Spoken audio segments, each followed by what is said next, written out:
Gloire à Dieu. On va remercier le Seigneur ce matin, là où on est. On va lui rendre grâce. Seigneur Père éternel, vraiment je veux te dire merci parce que je crois qu'encore ce matin, tu es en train d'agir dans ce lieu, d'agir dans nos vies, Seigneur, et de te manifester puissamment, Père. Te prions de prendre le contrôle de ce temps où nous allons partager ta parole, Seigneur. Que vraiment ce soit ton Esprit Saint qui prêche ce matin et non pas un homme, Seigneur. Et que ta parole, Père éternel, puisse vraiment provoquer un changement surnaturel dans notre vie encore une fois, Seigneur. Nous sommes là ici pour apprendre plus de toi, Père. Et nous te supplions, Seigneur, qu'aujourd'hui soit un jour de grande bénédiction pour nos vies, Seigneur. Que ta grâce vienne nous atteindre, Seigneur, ce matin. Et nous croyons que dans le nom précieux de Jésus-Christ, ta parole va porter du fruit au centuple dans chacune de nos vies, Seigneur. Merci vraiment pour tout ce que tu vas faire. Et c'est dans le nom de Jésus que nous prions. Amen. Et Amen. Est-ce que vous êtes en forme ce matin? Je sais qu'il fait froid ce week-end, on a prévu des températures un peu différentes, mais vous êtes ici ce matin. Ceux qui ne sont pas là probablement ont peut-être chopé la grippe ou un truc comme ça. Mais ici, vous êtes dans ce lieu et je crois que Dieu va nous bénir ce matin. Est-ce que vous vous souvenez dans quelle série nous sommes? Non? 2019 sur l'échelle des miracles. Et on a vu les semaines précédentes, donc on a parlé des pas nécessaires pour avoir son miracle. Donc le premier pas qui est nécessaire, c'est d'abord avoir la promesse. Ensuite, le deuxième pas qui est nécessaire, c'était la visualisation, n'est-ce pas? Et nous arrivons au troisième pas. On va parler de la déclaration. Et le titre du message de ce matin, c'est « Déclaration de puissance ». Amen? Ouh là là, mais ça va pas du tout là. On va la refaire. Des déclarations de puissance ce matin. Amen? Amen. Voilà. Non, il faut vous réveiller un petit peu. Là, c'est pas possible. On va pas se laisser abattre par les températures, non? Alors, tu vas dire à ton voisin que à partir de maintenant, tu vas déclarer des choses avec puissance. Amen. Est-ce que tu sais que ta bouche est une bouche d'autorité? Alléluia. Eh oui, parce que ta bouche est une bouche d'autorité, n'est-ce pas? Est-ce que tu es au courant de ça? Est-ce que tu sais que ce qui sort de ta bouche a forcément un impact? Alors, je vais vous raconter un petit truc, c'est que hier soir, on a commencé avec l'équipe principale à faire les 7 tours de la ville en priant. On n'a fait que la moitié, parce que c'est long faire le tour de Lyon finalement. Et on a fait par le périph', donc on a démarré, tac, on a commencé à intercéder pour toute la ville. Et je peux vous dire une chose, lorsqu'on commence à décréter la bénédiction sur une ville, le miracle se produit forcément. Amen. Et regardez ce que la Bible nous dit. On va ouvrir nos Bibles dans Jacques au chapitre 2 et au verset 2. Jacques, chapitre 2 et verset 2. Et là, il est dit, « En effet, nous trébuchons tous bien des manières. Si quelqu'un ne trébuche pas en parole, c'est un homme mûr, capable de tenir tout son corps en bride. Quand nous mettons le mors dans la bouche des chevaux pour qu'ils nous obéissent, nous dirigeons ainsi leur corps tout entier. Voyez aussi les bateaux, même très grands et poussés par des vents impétueux. Ils sont conduits par un tout petit gouvernail là où le pilote le veut. De même, la langue est un petit membre et elle peut se vanter de grandes choses. Amen. » Alors je m'arrête ici parce qu'effectivement, quand on parle de déclaration de puissance, on parle effectivement de tout ce qui va sortir de notre bouche. Et Jacques nous enseigne des choses extrêmement vraies. La première chose qu'on peut voir d'ailleurs qu'il nous enseigne, c'est qu'il suffit d'une toute petite chose, un tout petit membre pour changer complètement une vie. Il compare d'ailleurs le fait qu'on mette le mors dans la bouche d'un cheval et qu'on puisse le diriger entièrement. Et c'est vrai, juste avec un tout petit instrument, on est capable de diriger et de contrôler un animal qui est bien plus grand que nous et bien plus costaud. Et c'est la même chose pour les bateaux. Et même aujourd'hui, le bateau, ça ne va pas changer, il est dirigé par un petit gouvernail. Et avec ça, on l'emmène là où on veut. Et il compare tout cela à notre bouche. Est-ce que tu as conscience que ce qui sort de ta bouche va forcément provoquer un résultat? Et oui, quand tu parles mal à quelqu'un, qu'est-ce que ça provoque? Soit de la colère en face, soit une blessure. Bref, ça va provoquer quelque chose, n'est-ce pas? Quand tu te présentes à un entretien d'embauche et que tu te mets à dire n'importe quoi, qu'est-ce que ça va provoquer? eh ben, tu n'auras pas l'embauche. Eh oui, ça en découle, n'est-ce pas? Si on te pose des questions et que tu réponds de travers, forcément, il va se passer quelque chose. Ta bouche est une bouche d'autorité dans tous les domaines. Regardez que quand on essaye de faire passer le message à quelqu'un, un message qui peut être parfois même dur, il faut savoir le dire avec des bons mots, n'est-ce pas? Il faut apprendre à utiliser notre bouche de manière intelligente et sage. Parce que si on sait contrôler nos paroles, on contrôle tout notre corps. Amen. Est-ce que tu as conscience de ça? C'est la parole de Dieu qui le dit, hein, c'est même pas moi. C'est que si tu contrôles ta langue, tu contrôles tout ton corps. Et Jacques dit même que si tu maîtrises tes paroles, si tu ne trébuches pas dans tes paroles, tu es considéré comme un homme mûr ou une femme mûre. Dans le sens où tu as compris l'importance et le poids de chacun de tes mots. Est-ce que ici ça vous est déjà arrivé d'être démotivé? Qui a déjà été démotivé ici? Qui a déjà mal parlé quand il a été démotivé? On aime en rajouter une couche, n'est-ce pas? On se sent démotivé, mais il y a un truc, tu vois, qui a envie de sortir de notre bouche et en plus de le déclarer. Ah, je me sens pas bien. Ah, j'ai mal par-ci, j'ai mal par-là. Ah, mais Seigneur, regarde, qu'est-ce qui se passe dans ma vie? Et là, on commence à se plaindre, à se plaindre et à se plaindre. Est-ce que lorsque tu te plains, tu as l'impression que les circonstances changent? Que le premier qui, en se plaignant, a vu les circonstances se changer, le dise. Parce que moi, je n'ai jamais vu ça. Quand tu te plains, qu'est-ce qui se passe? L'ambiance autour de toi et même dans ton cœur devient de plus en plus amère. N'est-ce pas? Combien de fois, lorsqu'on se fait mal quelque part, ou qu'on se met un mauvais coup, il y a certains mots qui sortent de notre bouche, n'est-ce pas? Et parfois, ce sont des mots grossiers, n'est-ce pas? Est-ce que tu crois que parce que tu as prononcé une grossièreté, ça va aller mieux? Ou le coup sera moins puissant? C'est la même chose. Tu t'es pris le coup, c'est comme ça. Mais parce qu'on ne contrôle pas notre bouche, parce qu'on ne contrôle pas notre langue, on se permet quelques déviances dans notre langage. Mais ça n'améliore absolument rien. Alors que si tu apprends à parler avec sagesse, si tu prends le contrôle sur ta langue, tu verras que de grandes choses vont se produire. Amen. Alors le premier point qu'on va toucher ce matin, c'est des paroles de sagesse. Des paroles de sagesse. Jésus, lui, a toujours utilisé des paroles de sagesse. Toujours. Il parlait avec sagesse. Regardez que l'époque où vivait Jésus et l'époque où on vit aujourd'hui, techniquement parlant, les gens, c'est les mêmes. On n'a rien inventé dans cette époque. C'est juste qu'on est un petit peu plus au courant de ce qui se passe. Mais à cette époque-là, il se passait des choses. À cette époque-là, les gens vivaient des difficultés. À cette époque-là, les gens tombaient malades. À cette époque-là, les gens avaient un tas de croyances extrêmement bizarres, extrêmement diaboliques. À cette époque-là, il se produisait plein de choses. Et personne n'était au courant. Ou presque. Et pourtant, lorsque Jésus entrait dans une ville, il n'allait pas pour maudire la ville, Jésus. Jésus, il allait pour apporter une parole de bénédiction. Est-ce que tu sais ce que signifie l'évangile? Est-ce que quelqu'un sait ce que signifie évangile? Bonne nouvelle. Ça veut dire quoi? Ce qui va sortir de notre bouche, c'est une bonne nouvelle. Regardez que parfois, lorsqu'on veut parler à quelqu'un du Seigneur, on lui prêche plus l'enfer que du paradis. Ah, j'ai déjà vu, hein. Ah, parce que tu pêches, tu vas en enfer. Ah, bah c'est sûr, ça donne tout de suite envie, là. Là, tout de suite. Mais non. Pourquoi on ne prêche pas de la bonne nouvelle, de la possibilité de restauration, de la possibilité de rédemption, de la possibilité de vivre des miracles, de vivre une vie véritable avec notre Dieu?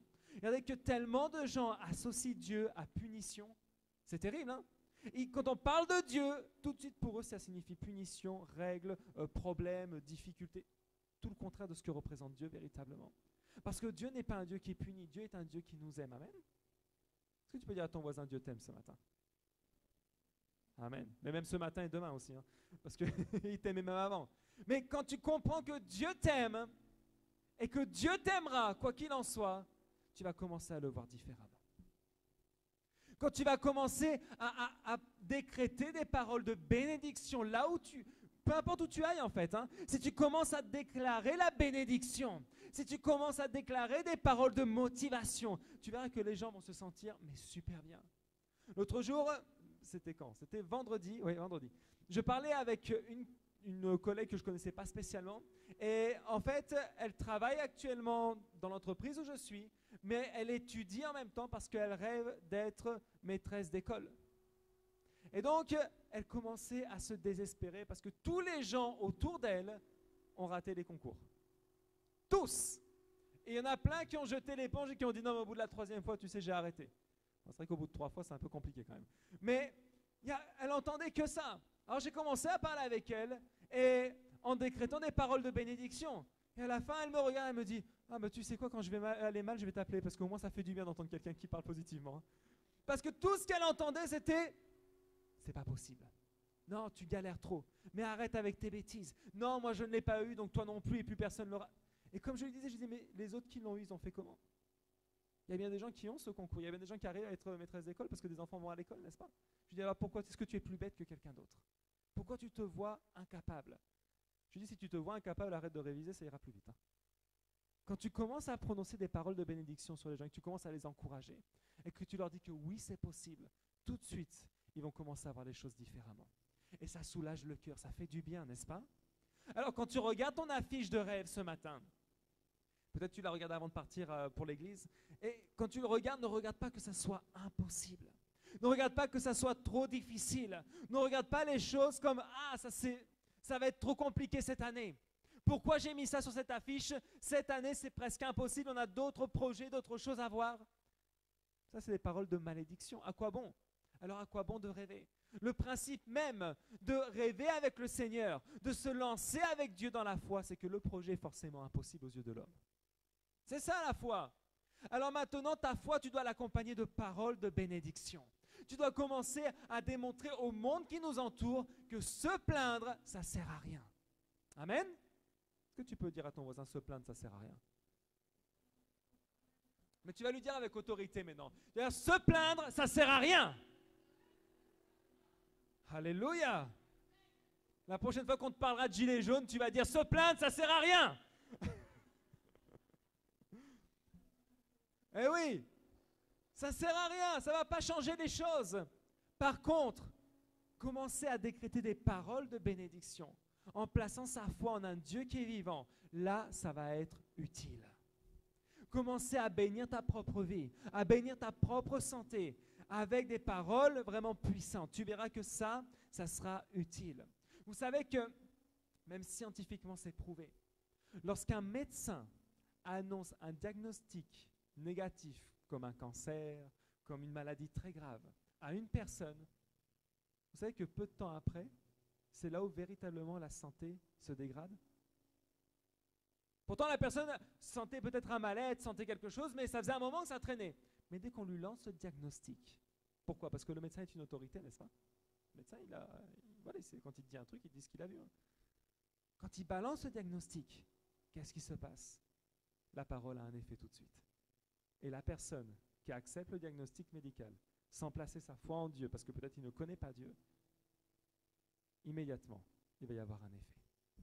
Et combien de fois, et je suis témoin de ça, hein, j'ai tellement vu de personnes que, certes, avaient un problème dans leur santé, mais quand ils ont entendu le diagnostic, c'était fini. La santé a commencé à se dégrader, l'état se voyait, et la personne se mettait déjà en condition de « ça y est, c'est fini ».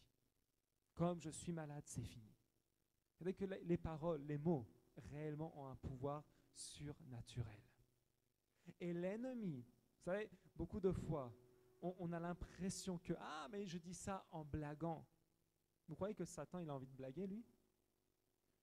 Allez lui raconter une blague, peut-être, vous allez voir. Vous pensez qu'il perd son temps avec ça? C'est que Dieu nous a créés à son image et à sa ressemblance. Et ce même Dieu qui nous a créés à son image et à sa ressemblance, c'est le Dieu qui, par sa parole, a créé absolument tout ce qui nous entoure. Tout. Et la Bible dit que la parole de Dieu, elle est efficace, qu'elle est vivante et qu'elle est tranchante comme une épée à double tranchant. Imaginez ça. Alors ce Dieu qui nous a créé à son image et à sa ressemblance a mis dans notre bouche une autorité. Et si tu utilises cette autorité de manière incorrecte, attends-toi à des fruits incorrects. On ne peut pas prétendre à la bénédiction si notre bouche ne fait que parler de manière incorrecte. Et rassure-moi, ici je pense qu'on a tous un pouvoir extraordinaire pour pouvoir fermer notre bouche, n'est-ce pas? Tu y arrives? Ou tu as besoin de parler sans arrêt? Non. Le langage est important. Vous savez, scientifiquement parlant, c'est prouvé que les femmes parlent beaucoup plus que les hommes normalement. Il y a des cas d'exception. Mais normalement, une femme a besoin de parler. C'est comme ça. Et l'homme doit avoir le besoin d'écouter. Eh oui, quand tu parles à un homme, mais ça c'est incroyable, hein, tu dis à un homme, comment ça va? Ça va. Ta journée s'est bien passée? Oui. Ah, t'es mal barré. Hein. Là, c'est comme ça un peu que ça se passe. Hein. Ah, waouh. Mais tu dis à une femme, alors, comment ça va? Ah ben écoute, hier, je suis allé au shopping et j'ai fait ça. Puis après, t'imagines qu'on est passé... Là, tu dis, waouh. La différence entre le gars qui est extrêmement terre à terre et qui va dire oui, non et c'est tout. Alors quand tu essayes d'avoir une conversation, ça devient vite compliqué. Mais alors une femme, non. Naturellement, va te raconter des choses. Elle va parler, elle va avoir une conversation. Alors que l'homme, parfois, bon, c'est un peu le calme plat, quoi. C'est pour ça qu'on se complète, amen. C'est pour ça que l'homme a besoin d'apprendre à écouter et la femme peut continuer à parler, alléluia. Mais c'est important parce que de notre bouche découle un tas de choses. Tu sais que même ta manière de raconter les choses ont un impact forcément. Parce qu'avec tes mots, tu peux blesser. Avec tes mots aussi, tu peux guérir. Et ça, c'est important. Avec tes mots, tu peux vraiment faire qu'une personne connaisse le Seigneur, mais avec ces mêmes mots, tu peux l'en dégoûter complètement. Regarde que Jésus, finalement, nous enseigne qu'on est quoi? On est des ambassadeurs du royaume de Dieu sur cette terre, n'est-ce pas? Et le travail d'un ambassadeur, c'est quoi? C'est de représenter sa nation. Il est diplomate. Et dans la diplomatie, il faut employer certains mots qui font que tu peux exprimer les choses, mais de manière correcte. N'est-ce pas? De manière à faire ressortir vraiment le vrai message. C'est notre rôle. Quand on utilise des paroles de sagesse, regardez que le résultat va être excellent. Amen. Comme pour ceux qui ont des enfants, utilisez des mots de bénédiction, même quand parfois les lèvres commencent à trembler.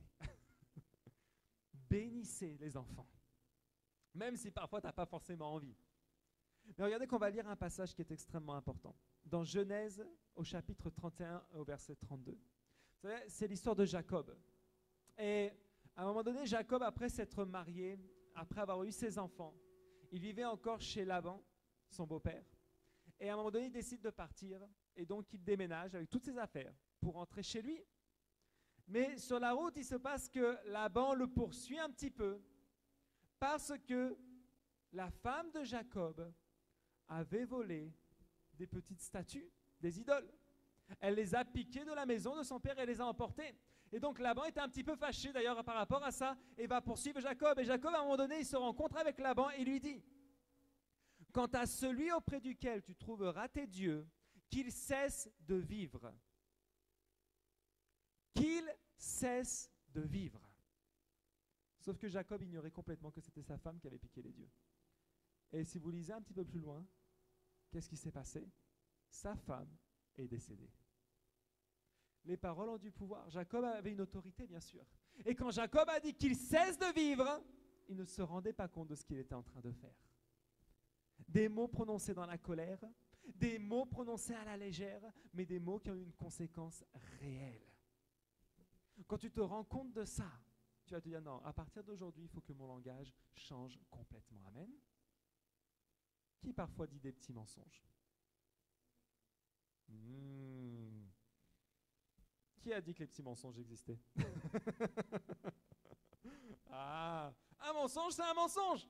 Mais parfois, on se dit non, mais pour éviter des problèmes, je vais un petit peu masquer la vérité. Demande plutôt au Seigneur que tu puisses raconter la vérité, mais avec sagesse. Amen. Hein? Avec sagesse. Alléluia. Deuxième point, donc des paroles de bénédiction. Quand tu sais parler avec sagesse, lorsque tu sais annoncer les choses, tu vas apprendre à parler avec la bénédiction dans ta bouche. Pour que les gens se rendent compte qu'il se passe quelque chose de spécial chez toi. Si tu veux voir véritablement que tes rêves s'accomplissent, que tu veux voir ta foi être en action, ça va passer par des paroles de bénédiction. Est-ce que tu as déjà entendu Jésus mal parler ou se plaindre? Non. Jésus, il parlait directement, il disait la vérité, mais Jésus, quand il était avec les gens, il balançait toujours une parole de salut. Hein. C'était ça le but. Hein. C'est que les gens soient sauvés. Tu sais, tu es un prophète réellement chez toi. Est-ce que tu as conscience de ça? Et le mot prophète, en vérité, ça veut dire qu'on est la bouche de Dieu. Amen.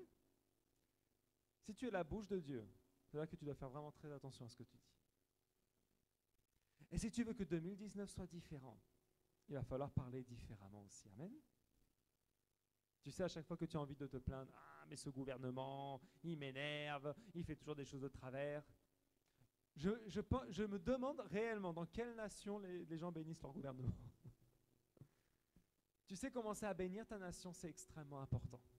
Commencer à démontrer de l'amour à ta nation, de l'amour à ta ville, de l'amour aux gens, ça passe véritablement par les paroles aussi. Il faut que les gens se rendent compte qu'il y a quelque chose d'extraordinaire qui est en train de se produire. Que lorsque Jésus entre dans une vie, il ne fait pas que, on va dire, changer une partie. Non, il change absolument tout. Et souvenez-vous de ce que la Bible dit, hein, tout ce qui sort de la bouche vient du cœur. Si mon cœur est complètement guéri, si mon cœur est rempli de la présence de Dieu, il y aura de l'effet sur mon langage. Amen. Je pense, je ne vais pas poser la question, mais je pense qu'ici vous êtes déjà disputé avec quelqu'un, n'est-ce pas? Et peut-être même tu t'es disputé avec la personne que tu prétends dire à chaque fois « je t'aime », n'est-ce pas? Le mari ou la femme, la chérie ou le chéri. Tu es capable de lui dire « je t'aime », mais juste après, « ah, mais qu'est-ce que tu as fait? Mais pourquoi ça s'est pas rangé là-bas? Ah, mais tu es vraiment bon à rien, mais tu ne sais pas te servir de tes mains. » Ouais, heureusement que tu l'aimes, hein? Parce que si tu n'aimes pas une personne, ça se passe comment? Vive les paroles de bénédiction. Quand tu dis « je t'aime » à quelqu'un, tu ne veux pas juste après lui mettre un petit coup derrière la tête, tu vois. Tu ne l'as pas vu venir celle-là. Imagine, si à tes enfants « ah, je t'aime », poum. Ah, mais désolé, ça me démangeait là. Non. Quand tu dis « je t'aime » à quelqu'un, tu dois le démontrer par tes paroles, n'est-ce pas? Même si cette personne n'a pas fait la vaisselle comme tu voulais. Même si cette personne, que dès qu'elle cuisine, t'as mal au ventre. Même si cette personne a peut-être fait le ménage ou ne le fait pas du tout comme toi tu l'imagines. Non, peu importe. Tu sais quoi? Quand tu aimes une personne, sois une source de motivation. Regardez que quand un enfant commence à faire des dessins, soyons honnêtes, entre adultes, c'est super moche. Non mais, tu vois, quand il commence à colorier de partout, il fait plein de machins. Mais qu'est-ce qu'on fait automatiquement? Quand on voit le dessin et que l'enfant arrive et te le donne, tu es là, oh, waouh, c'est pour moi? Et quand tu lui demandes où est papa, où est maman, il te dit, ben, c'est pas du grand art, il faut être honnête. Mais est-ce que tu vas lui dire, ah non, mais franchement, c'est affreux là ce que tu viens de faire? Tu imagines si maman donnerait ça? Non, tu ne parles jamais comme ça aux enfants, n'est-ce pas? Rassurez-moi, hein, vous êtes... hein? Tu te balances une parole de bénédiction, de motivation, n'est-ce pas? Waouh, quel artiste! Waouh, vraiment merci, c'est incroyable ce que tu fais avec tes mains. Tu bénis. Et c'est nécessaire de bénir. L'enfant a besoin de se sentir comme ça. Notre Père fait la même chose avec nous. Quand Dieu te parle, ce n'est pas pour te casser. Quand Dieu te parle, c'est pour te motiver. Quand Dieu te parle, c'est pour bénir ta vie. Quand Dieu te parle, c'est pour t'emmener encore plus loin avec lui. C'est pour ça que Dieu te parle d'ailleurs.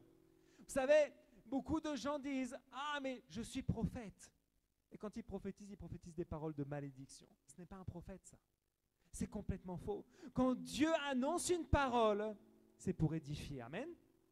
Quand Dieu te parle directement, c'est une parole de bénédiction. Tu sais, je vais te dire une chose. Quand quelqu'un prétend être un homme ou une femme de Dieu et jette que des malédictions, ça ne vient pas de Dieu. Tu peux arrêter ça tout de suite. Tu n'es même pas obligé d'écouter la fin. Tu as d'ailleurs le droit et l'autorité pour dire stop. Peu importe qui il prétend être. Parce que si ça vient de Dieu, ce n'est pas pour te casser. Si Dieu est un père, il n'est pas là pour te briser. Amen. Est-ce que tu as conscience de ça? Si Dieu est mon Père, si la Bible dit que Dieu a tant aimé le monde qu'il a envoyé Jésus mourir pour moi sur la croix, alors pourquoi il irait vers moi maintenant pour me maudire? savez, il y a beaucoup de gens qui aiment ça. Quand on entend des paroles bizarres, là, non, le mois prochain, c'est un mois dur pour les chrétiens, ils vont souffrir. Pourquoi? Pourquoi ça? Non, mon Dieu est un Dieu de bénédiction. Amen. Mon Dieu a envoyé son Fils mourir sur la croix pour que je sois délivré. Et même si je dois passer par l'épreuve, je sortirai victorieux. Amen. Alléluia. J'ai un Dieu vivant. J'ai un Dieu qui est capable de renverser n'importe quelle montagne de difficulté. Amen. La Bible dit qu'il envoie même ses anges pour nous. Alors à aucun moment Dieu est là pour maudire. Amen. Là tu vas le dire à ton voisin, Dieu n'est pas là pour maudire. Il est là pour te bénir. Il est là pour te bénir. Ouh là là. Comment ça? Tu vas dire à ton voisin, Dieu est là pour te bénir. Est-ce que tu le crois ce matin? Est-ce que tu crois que Dieu veut te bénir ce matin? Est-ce que tu crois que la parole de Dieu elle est puissante ce matin? Est-ce que tu as traversé l'épreuve récemment? Oui? Tu es vainqueur. Est-ce que tu le sais ça? L'épreuve, elle ne peut pas t'arrêter. Vous savez, il est nécessaire, réellement nécessaire, qu'au quotidien, on se connecte à la parole de Dieu. Parce que pendant que tu n'es pas connecté à la parole de Dieu, il y en a un autre qui va pas tarder à prêcher. Et celui qui va te prêcher, ce ne sera pas Dieu malheureusement dans ce cas-là, ce sera l'ennemi. L'ennemi ne veut pas perdre son temps. L'ennemi veut la perdition de chacun d'entre nous. Mais quand tu comprends que Dieu, lui, il veut notre salut, connecte-toi à sa parole constamment. Ses promesses sont une réalité et elles vont s'accomplir. Amen. Ces promesses vont s'accomplir et tu vas voir le miracle. Il n'y a aucun rêve qui soit impossible pour Dieu. Peu importe ce que tu as pu mettre sur cette affiche, peu importe peut-être la folie que tu as écrite. Tu sais quoi? Dieu peut faire n'importe quoi pour ta vie. Mais il faut que tu en sois convaincu. Il faut que tu le décrètes avec puissance et autorité. Et chaque fois qu'il y aura la démotivation qui va venir dans ton cœur ou qu'il y aura le doute, tu vas décréter le contraire. Amen. Et avec foi et puissance, tu vas décréter le contraire. Des paroles de bénédiction. Et le troisième point, on va faire tomber les murailles. Amen. Alléluia. On va faire tomber les murailles. Vous savez, j'aime beaucoup vraiment cette histoire lorsque le peuple d'Israël partait contre Jéricho. Et c'est d'ailleurs pour cette raison qu'on avait commencé à faire les 7 tours de la ville de Lyon, en décrétant que toute muraille que le diable avait mis en place pour que la parole de Dieu n'atteigne pas les cœurs commence à tomber et soit complètement détruite. Moi, je le crois personnellement. Mais imaginez cette folie. Ces personnes-là en train de faire le tour d'une petite ville, ou d'une grosse ville plutôt, parce qu'à l'époque, c'était quand même une grosse ville, Jéricho. Le tour des murailles. On aurait pu se dire, mais quelle manière bizarre de faire la guerre. Personne ne fait la guerre comme ça. On fait la guerre avec des armes. Mais eux, ils avaient une stratégie qui était spirituelle. Et quand tu veux faire tomber les murailles de difficultés qui t'entourent, parfois, vous savez, on a la tendance humaine de vouloir se battre avec nos forces. Je pense qu'on le fait tous, n'est-ce pas? Dès qu'il y a un problème, on a envie de rentrer dedans à fond et de se dire, non, je vais renverser ce problème. Mais vous savez quoi? Quand on utilise une stratégie spirituelle, les choses sont complètement différentes. Aux yeux des autres, on peut paraître bizarre. Aux yeux des autres, ça peut paraître une folie complète. Mais aux yeux de Dieu, tu es en train de démontrer que ta foi est en train de grandir et que tout ce que tu vas décréter va mettre un coup puissant dans le camp de l'ennemi. Amen. Est-ce que Satan n'a pas le droit de prendre autorité sur notre vie? Le doute n'a pas le droit de prendre le contrôle de notre vie. Combien de fois on se laisse submerger par des émotions tellement incorrectes, tellement négatives, alors que notre Dieu est capable de tout accomplir maintenant. Amen. Tu sais quoi, cette affiche de rêve, si tu le déclares ce matin, tous les rêves sont déjà accomplis en réalité. Tous. Tous sont entre les mains du Seigneur. Tous. Dieu n'a rien oublié en réalité. Mais c'est à nous de faire tomber les murailles qui nous empêchent de voir la bénédiction. Amen. Est-ce que tu crois que par ta bouche, tu peux faire tomber les murailles? Que tu as cette autorité, qu'au nom de Jésus-Christ, les choses doivent changer. Et qu'au nom de Jésus-Christ, tout ce qui te semblait impossible, aujourd'hui devient possible. C'est la Bible qui l'enseigne.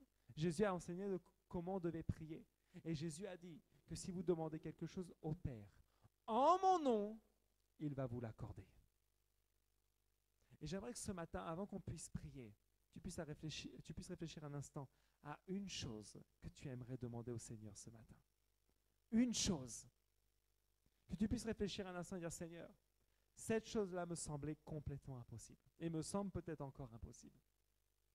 Mais que par les déclarations qui vont sortir de ta bouche, ça va devenir possible. Amen. Tu sais, la Bible dit que la parole de Dieu ne revient jamais sans accomplir l'effet pour lequel elle a été envoyée. Mais tu sais quoi? Lorsque tu parles avec autorité, il y a aussi un effet. Et tes paroles ne vont pas revenir sans accomplir l'effet pour lequel tu les as prononcées. Amen. Est-ce que maintenant tu peux croire que tu peux dire que je me détermine à changer de langage? Amen. Est-ce que tu veux te lancer ce défi pour 2019?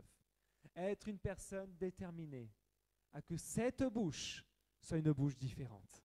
Amen. À que cette bouche puisse prononcer des paroles de bénédiction. Et ce matin, quand on va prier, tu vas commencer à décréter sur la chose sur laquelle tu as pensé, à décréter que oui, c'est possible, à décréter que la bénédiction est arrivée, à décréter que avec Dieu, ce rêve va s'accomplir. Avec la puissance de Dieu, les murailles qui m'empêchaient d'atteindre cet objectif tombent maintenant au nom de Jésus. Est-ce que tu le crois ce matin? Amen. Mais attention, il ne faut pas que ce soit une prière toute timide. Parce que, vous savez, lorsque le peuple d'Israël a fait le tour de Jéricho, il l'a fait pendant 7 fois. Je ne sais pas si vous imaginez un petit peu ce que ça représente. Mais hier, on s'est arrêté à la moitié des tours parce que c'était long. Très long, il était déjà très tard. Et on s'est dit, non Seigneur, on va le faire en 2 fois, c'est pas grave. Mais je me disais, imagine un petit peu à pied. Tu commences à parcourir le premier tour. Tu sais que Dieu a donné une promesse, parce qu'ils avaient la promesse de conquérir le pays. Hein. Ils savaient que le pays était pour eux. Mais ils savaient aussi que Jéricho avait de grandes murailles. Et la stratégie, c'était de marcher autour. Imagine un petit peu ce qui doit se passer dans les têtes. Premier tour, il ne se passe rien. Deuxième tour, ah, j'ai mal aux pieds. Ah, c'est long. Ah, j'ai faim. Ah, j'ai soif. Ah, mais pourquoi c'est toujours si compliqué les choses? Troisième tour, aucun résultat. Quatrième tour, ah, mais là je commence à être malade, je commence à avoir mal à la tête, non, je ne pense pas que ce soit pour nous. Cinquième, sixième, imaginez cette folie. L'ennemi a dû attaquer par le doute. Et je pense qu'il a dû même dire à Josué, mais t'es complètement malade. Tu traînes 3 millions de personnes qui ont marché 40 ans dans un désert à marcher encore autour d'une ville. Mais qu'est-ce qu'ils vont penser? Imaginez l'ennemi qui frappe comme ça. Vous savez, ça se passe aussi pour nos rêves à nous. Et si on permet à notre bouche de décréter, ah mais c'est vrai, c'est compliqué, c'est long, est-ce que Dieu va véritablement le faire? Tu gâches toi-même la bénédiction. Mais à la fin du 7e tour, ils ont sonné des trompettes, ils ont poussé un grand cri de victoire. Et qu'est-ce qui s'est produit? Les murailles sont tombées.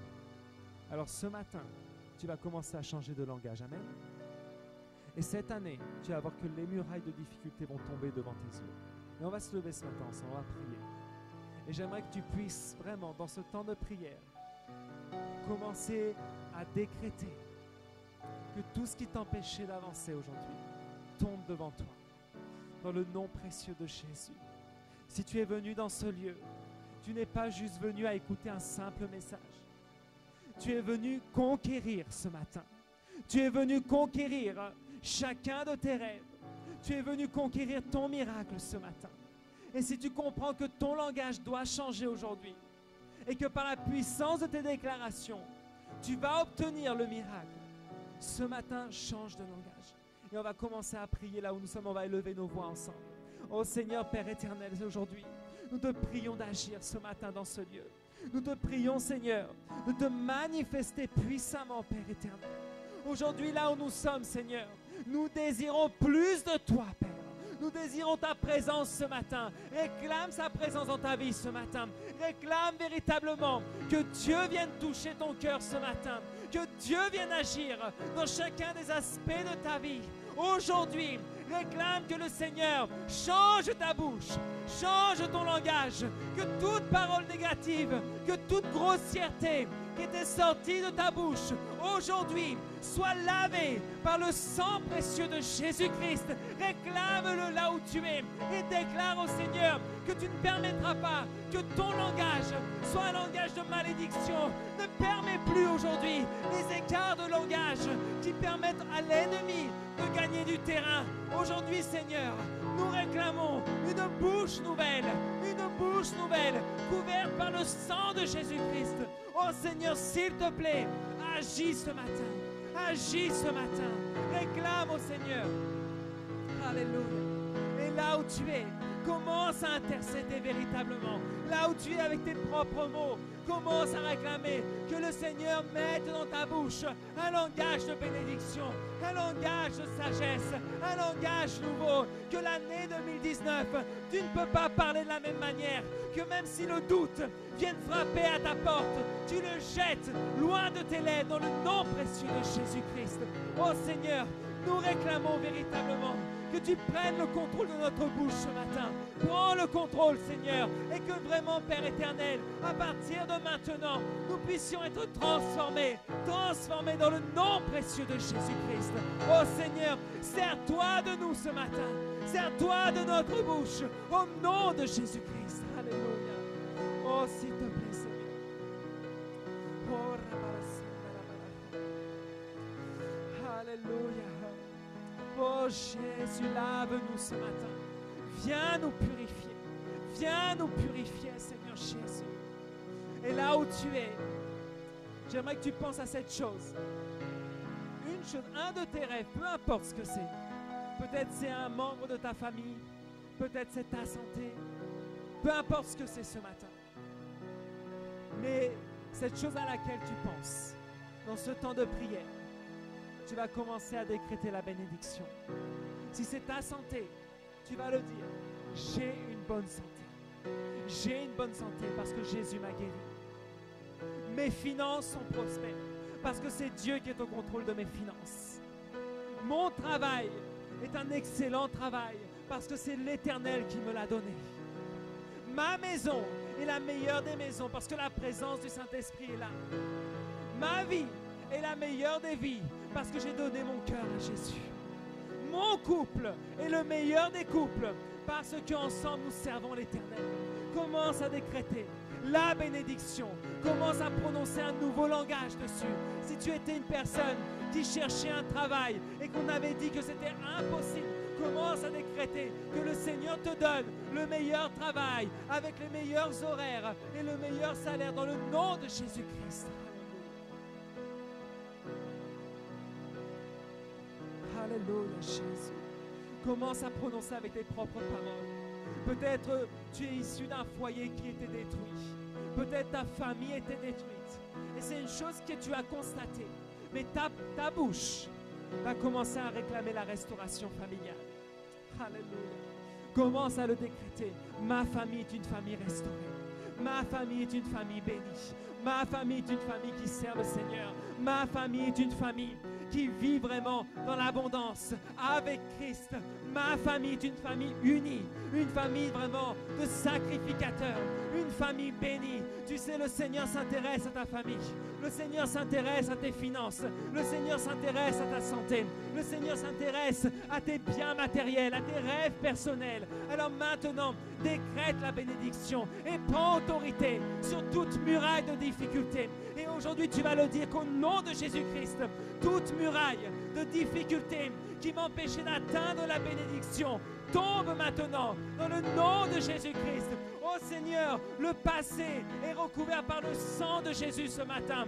Et je ne suis plus coupable, je suis justifié, je suis béni. Et je réclame, Seigneur, que toute dette financière aujourd'hui est couverte par le sang de Jésus-Christ. Je suis libre, Seigneur, de la dette financière. Je suis libre, Seigneur, de toute maladie, de toute douleur, de toute malédiction, dans le nom précieux de Jésus-Christ. Élève ta voix ce matin avec foi. Élève ta voix et commence à réclamer qu'il y a un changement surnaturel aujourd'hui, parce que ce qui sort de ta bouche, c'est une déclaration de puissance ce matin. Recommence et décrète-le. Enlève vraiment toute difficulté, toute doute, toute crainte au nom de Jésus-Christ. Oh Seigneur Jésus, si la peur dominait sur ma vie, je ne suis pas quelqu'un de peureux, je ne suis pas quelqu'un de craintif, mais je suis une personne qui marche dans la certitude et la sécurité parce que Jésus marche devant moi. Oh, ce matin, bénis véritablement ta vie, bénis ta famille, décrète-le et annule toute parole de malédiction qui a été prononcée par toi-même ou par une autre personne sur ta vie et sur celle de ta famille, dans le nom de Jésus-Christ. Oh Seigneur, vraiment, nous réclamons ce matin la bénédiction sur notre vie, Seigneur, dans le nom précieux de Jésus-Christ. Alléluia.